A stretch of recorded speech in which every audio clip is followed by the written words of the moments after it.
Fuimos Winnie. Winnie. Lleva creo que 26-2, 26-3. 26-3. Le ayudó a... He look like some Floyd Mayweather shit. He Look at it, look. Slick. Wait till that start hitting that body. Yeah. Alvarez hit that body. Oh. Look how slick. Canelo Alvarez working on the historic, legendary Iron Mike Tyson slip uppercut, slip hook for his highly anticipated now showdown. Mike Tyson recently and to see Canelo Alvarez and trained with him in preparation for his next fight, which is against Terence Crawford. The famous heavyweight gave Canelo strategy ideas and motivation, which helped his training camp. Working together shows that they respect each other and that Tyson will always have an effect on boxing, which makes the upcoming fight even more exciting. Mike Tyson praised Canelo Alvarez for how well he moved and how strong he was. Tyson thought Canelo's sharp defense and smooth footwork made him look like a young Floyd Mayweather. He praised Canelo's focus and skill. Tyson showed that he was sure he could beat Terence Crawford in their upcoming fight. He's white, he can box, he's slick. He look like some Floyd Mayweather shit. He Look at it. Slick. Wait till that start hitting that body. Yeah. Alvarez hit that body. Oh. Look how slick. Mike, look how slick he is. Oh, he's gonna get. Caleb buried his daughter when she was 2 years old. Yeah. He's got that attitude. Mike Tyson wouldn't say for sure what Terence Crawford's chances were against Canelo Alvarez when asked about them in an interview. He instead said that everyone would soon find out. His choice to keep quiet about the problem says a lot. Tyson, who is known for being brutally honest and having a great eye for talent, seemed to say that this is not a fight to be taken lightly, but rather one that should be seen. This cautious but telling response shows that Tyson respects both athletes and thinks the fight could go either way. Mike, is he great enough to move up two more divisions to fight Canelo at 168? We're gonna see. Mike Tyson has long been dedicated to mentoring the next generation of fighters. His focus is always on precision, how to move efficiently, use angles, and apply pressure with proper timing, whether he's throwing a punch with purpose or defending with delicacy. Tyson stresses mastery of the fundamentals. This focus on fundamentals has inspired many new fighters, and it explains why Tyson admires those who display discipline in the ring. Tyson believes that it is more than simply having power. It is also about using it properly and at the proper time. How are you moving your feet, Mike? Just go and look. When asked to judge the fight, Tyson did not mince words. He bluntly stated that it was a risky route for Crawford. Citing the physical differences, he worked on Canelo's compact strength.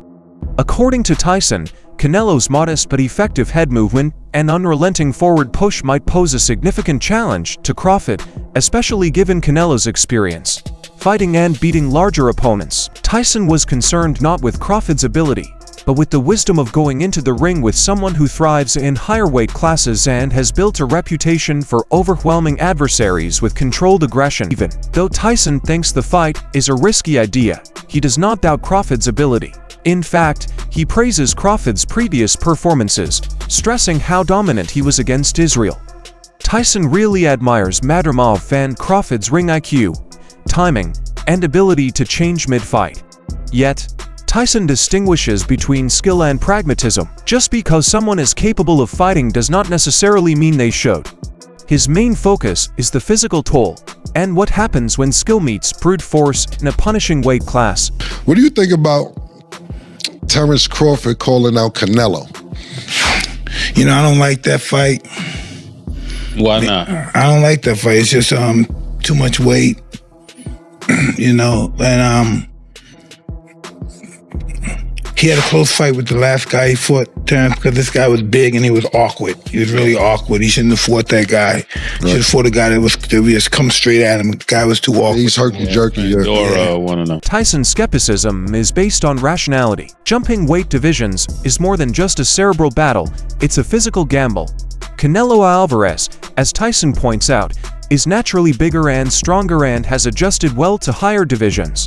Tyson is worried that Crawford, who has spent The majority of his career fighting in lighter divisions will suddenly compete at this level. There's just guys that just have preposterous power, and Canelo is a guy that has power but is constantly working on it. There's a great clip of him working with Andy Ruiz. You know that shield, that weird hand shield that they hold up for hooks? Yeah. And he's like, this is not for speed. This is just power. Just power. He's like, don't try to be fast with this, just power. And you see him, bro, he hits so hard. As the fight approaches, footage from Canelo's training sessions shows him fully focused on preparation. His moves use explosive combos, crisp mobility, and continuous conditioning workouts that show real devotion. There's little doubt Canelo is taking Crawford seriously.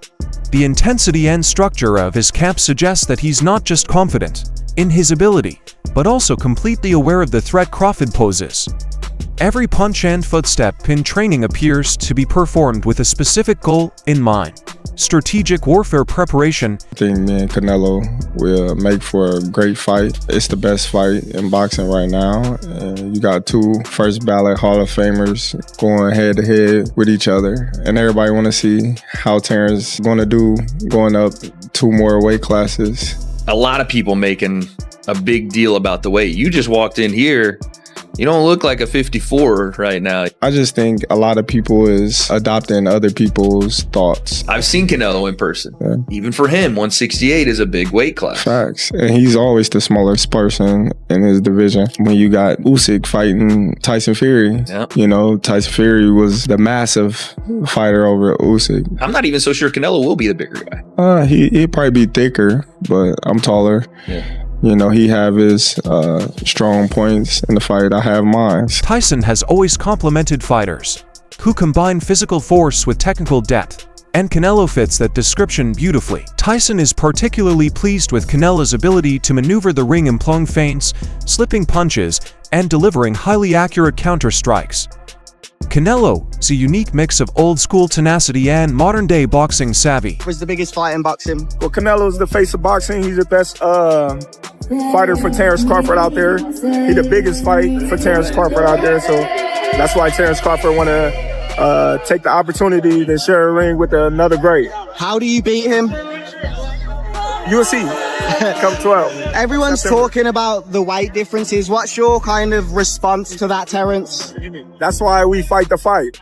So September 12th, we all going to see if the weight going to make a difference or not. Do you want to fight him twice and then retire? Is that kind of the ideal thing for you? One fight at a time. One fight at a time. Crawford does not see the risk as a deterrent. It is exactly why he wants to fight. He views this as a potentially legacy-defining moment, the type of high-stakes battle that separates great fighters from legends. Crawford isn't just playing. In this match, he wants to leave his mark on history. I'm not even a fan of that fight. They're too many weight classes apart. And although the skills, Crawford is one of the best fighters that I've seen. Now, Canelo is, fighting at 168. Crawford just moved up to 154, and he had some trouble with that in that fight. Now, where do you plan on going? 164, 65, 66? Yeah. Canelo ain't gonna come down to 160. Yeah. Canelo ain't gonna come down, maybe 166 max if he accepts. Yeah. I think Canelo wins that fight based on just the size. Fan of that fight. I think Crawford has accomplished everything he had to accomplish. From 140, 147, now 154. That's even greater for him. He wants to do something, collect belts at 154. He can attempt that. But there's no money in that compared to the Canelo fight. And Canelo is trying to fight other guys, and at that point, it's more of a big fight, for the money that's gonna generate. But as a fight fan, I'm not really a fan of that matchmaking. I'd rather see Canelo move up and fight somebody like Bitterbeef or Bivol again. Yeah. If he wanted to challenge himself, move up to 175 again, and challenge himself against those guys. Crawford has publicly admitted that the payday is big, but money is not his main motivator. What motivates him is the chance to compete against the greatest and reinvent what is possible in boxing, taking on someone as decorated as Canelo, and doing so on such a large scale provides a once-in-a-lifetime chance to change his story forever. That fight, how do you see that going out? Can't wait for that one, man. That's gonna be a fight that it's hard to pick the winner. I lean towards Bivol by decision. I just think he's got that style that he's not gonna allow Bivol to get in close. I don't know. I just think Bivol pulls it up. But I wouldn't be surprised if Bivol lands and hurts him and knocks him out, because that guy has so much power that he could knock anybody out. But I lean towards Bivol by decision. When we start talking about Bivol, naturally the guy that comes to mind in everybody's mind is going to be the guy that he defeated, which is Canelo Alvarez. Former champion Mikey Garcia has weighed in, backing Canelo mostly due to his physical supremacy. Garcia thinks that if Crawford does not counter Canelo's aggression quickly, the sheer intensity and constant pressure will start to take its toll. He appreciates Crawford's talent, but thinks this is a mismatch that advantages the bigger man. I probably don't see him winning, but I do see him putting up a good 6-8 rounds. I do believe that. You think still Canelo? I think he will. I think he'll put up some good. I think he'll put up some good rounds. And do you mean 6 or 8 rounds, like he won't finish, or that from then Canelo might take over? Yes, after that I see Canelo taking over, but I think those first 6 rounds will be very close, or maybe Crawford will be ahead, because I think he could win some rounds against Canelo. Just like, kind of sounds like what Jim Lampley echoed. I got to hang out with Jim during and after the fight, and he said that he thought he was more concerned now with the size of Terrence than he ever has been, based on the way that Canelo just kind of manhandled at times Edgar Berlanga, who's a much bigger guy, much taller guy, perceivably a much stronger guy. But Terrence has that weird strength, everybody says. Terrence is very strong physically, mentally, is very strong too. So you need that too. So I think he does put up some good rounds. I'm not saying he wins, because it's going to be tough for him to win, but I think the first half of the fight, he will put up some really good rounds. What do you think he really runs into trouble the most versus Canelo? I think Canelo's power, Canelo's strength, and the late rounds is where that's where Crawford starts getting into trouble. Definitely. Another big fight on the card that happened. Caleb Plant, Trevor McCumbee, probably the most entertaining fight of the night. It felt like it was going to be the most entertaining fight. Robert Garcia, a respected trainer, thinks Canelo will win, but he avoids making wild predictions. His stance is consistent with others who value experience and weight class consistency. Now he's stepping up another weight class. Now he's got to fight Canelo, who's even bigger, stronger, better puncher. A unified champion that he's been. All of that stuff. He's not going to be able to handle it. I asked this question. See, I go to the other side. I say, okay, yeah, can Canelo handle the smaller guy who's going to be faster, who's going to be slicker, who's going to be better defensively, who's going to have better legs, who's going to be able, sometimes Canelo at this point in his career. Robert Garcia speculates that money may have played a significant part in Crawford's decision. Crawford has already done a lot and does not need to battle anymore. Is that he won't hurt Canelo. And if he doesn't hurt Canelo and can't hurt Canelo, then Canelo keeps coming. Similar to how he stalked Charlo, how he stalked, once he had Plant hurt, he chased after him. Canelo is a very powerful individual who can get exposed by a boxer, because every shot he throws, he's trying to make it a power shot. To me, can Crawford hurt him? I would pick Crawford to win if he can box and stay away. I don't believe he can hurt Canelo. And if Canelo catches him, it could be trouble. But I would still say it would be a very interesting fight. I just believe that Crawford hasn't been in the ring with anybody this powerful. And I'm wondering whether he could stay away. Again, Crawford is the superior boxer. But if he can't hurt Canelo, you can't keep him off of him. And that's where the problem. Veteran pundit Teddy Atlas praised Canelo's physical abilities, especially his strength and ring demeanor as a unified champion with an impressive record. Canelo presents a level of danger that few can bear. In your view, Terrence Crawford beats Canelo. He cooked Canelo. Woo! Really? He beats him, yes. Look, if you go back and you watch the fight with Lara, and you can see the same tendencies that Canelo has now, but he's a lot older now. But I just think that Terrence have more skills than a Lara, and I think he can do more. And you're saying that, oh, Canelo is a super strong guy. Man, technique. You already know. If you ever wrestled before, the person that got better technique usually win. It don't matter how much the weight they have or what they carrying around.